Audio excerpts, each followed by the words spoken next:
You paid your credit card bill. Not the minimum, not half, the full balance. Every dollar. Gone. You paid it on time, you paid it in full, you owe nothing to anyone. 3 days later, your phone buzzes. Your credit score just dropped 31 points. You stare at that notification the way you stare at a parking ticket on a car you parked legally. That specific combination of confusion and rage that makes you question whether the universe is personally targeting you. You did everything right. The system punished you anyway. And here's what makes this genuinely infuriating. This wasn't a glitch. This wasn't a mistake. This wasn't some rare edge case that happened to you specifically. This is the system working exactly as designed, and the people who built it are counting on you never figuring out why. Let me give you the mental model that changes everything. The 3 companies that control your financial reputation, Experian, TransUnion, and Equifax, are not watching a live feed of your bank account. They are not seeing you pay your bill and updating your file in real time like some kind of responsible adult scoreboard. They receive one photograph per month, one single snapshot of your balance on one specific day. And that day, the day the camera clicks, is almost never the day you think it is. Here's how the calendar actually works. Your billing cycle runs from the 1st to the 30th. You live your life, you buy groceries, fill up your gas tank, make that late-night Amazon purchase. Your balance climbs to, let's say, $2,800. On the 30th, the statement closing date, your bank generates your bill. The balance on that document, $2,800, is the number your bank immediately transmits to all 3 credit bureaus. Now, your due date isn't until the 25th of the next month. So for the next 3.5 weeks, while you're planning to pay that bill like the responsible adult you are, the credit bureaus are sitting on a report that says you owe $2,800. You pay it in full on the 20th. Perfect. 0 interest, 0 late fees, textbook financial behavior. The bureaus don't update. They already took the picture. They saw $2,800. They reported $2,800. Your credit utilization spiked, your score dropped, and you had absolutely no idea it was happening. This is not a bug. This is a feature. The question is, whose feature is it? Let's start with what this actually feels like. You're the person who pays on time every month. You set calendar reminders, you check your balance, you do the thing, and the algorithm treats you identically to someone who hasn't opened their credit card statement since the last decade. Because the algorithm doesn't see your behavior, it sees a number. And that number, captured on the single worst day of your billing cycle, makes you look like a risk. This invisible punishment leads to a very real emotional response, a shame spiral. A 2018 study from the University of Chicago found that financial shame activates the same neural pathways as social rejection. Your brain processes a credit score drop the same way it processes being cast out of the tribe. Your cortisol spikes, your sleep suffers. I've talked to people who stopped using their credit cards entirely because every time they made a large purchase, their score dropped, even though they had the cash ready to pay it off. They thought the system was broken. They thought they were broken. They weren't. They just didn't know about the snapshot.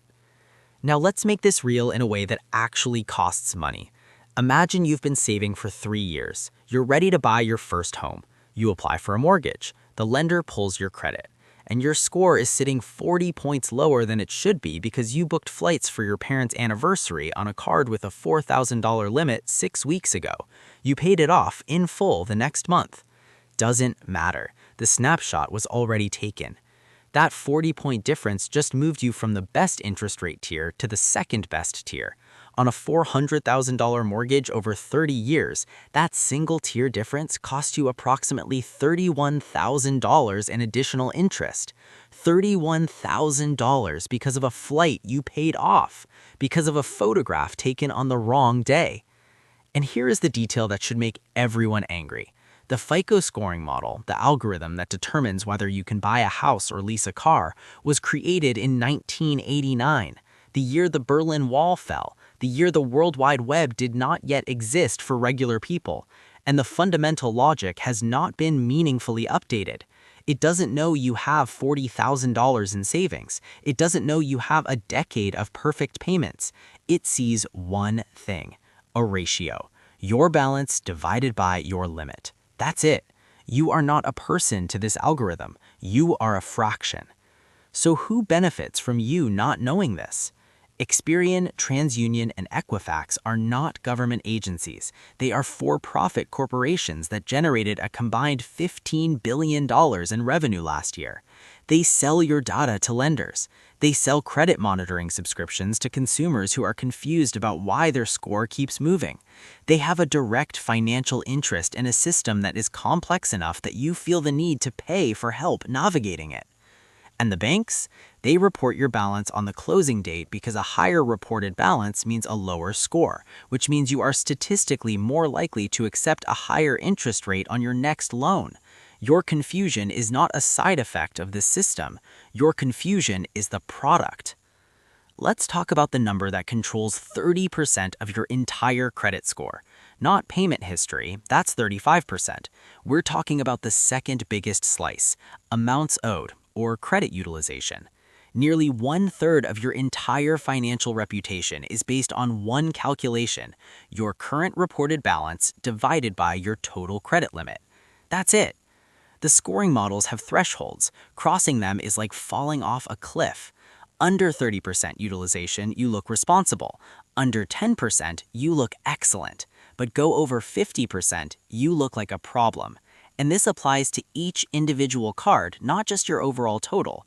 You could have $60,000 in available credit, but if one card with a $2,000 limit is sitting at 80% utilization when the snapshot is taken, your score takes a hit. Here's the genuinely good news buried in all of this. Utilization has no memory. Unlike a missed payment, which stays on your report for 7 years like a financial scarlet letter, utilization resets every single month. 90% utilization in January can become 5% in February.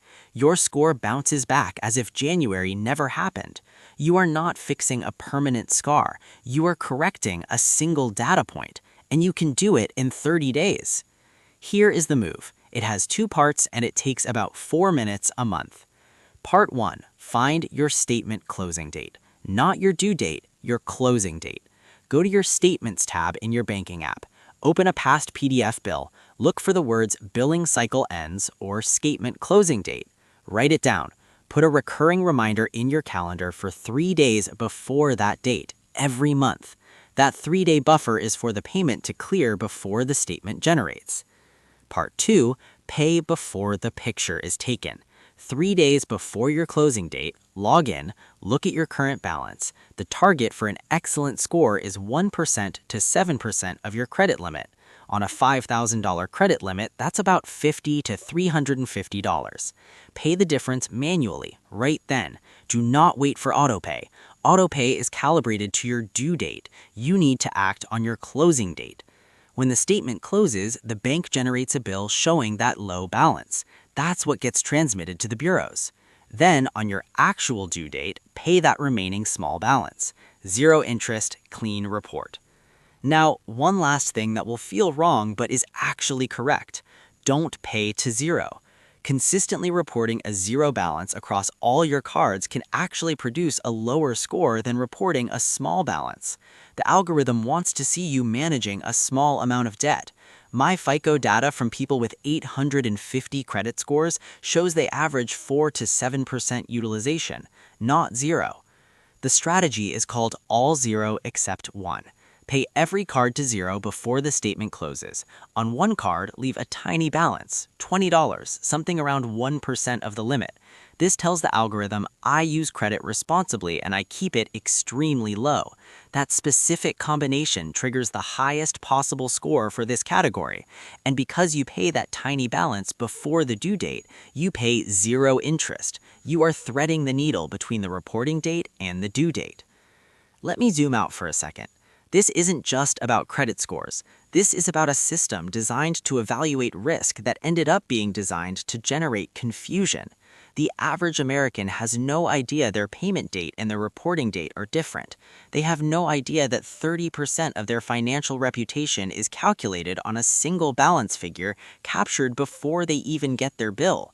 And the institutions that profit from this confusion have no incentive to explain it. This one number, calculated by a 1989 algorithm based on a snapshot taken on your worst day, affects almost every major financial decision of your adult life, and nobody handed you the manual. Until now.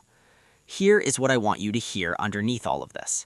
You are not bad with money. You are not irresponsible. You were just never told about the snapshot. Nobody explained the calendar. The credit system in America is designed to not be intuitive. It is designed to be complex enough that most people never fully understand it. And complexity in a system this consequential is not neutral. It has winners and losers. The winners are the people who know about the snapshot. You are now one of them. Find your statement closing date this week. Just one card. Set the reminder. Try it for 1 month. When your score moves, and it will move, come back and drop a comment with how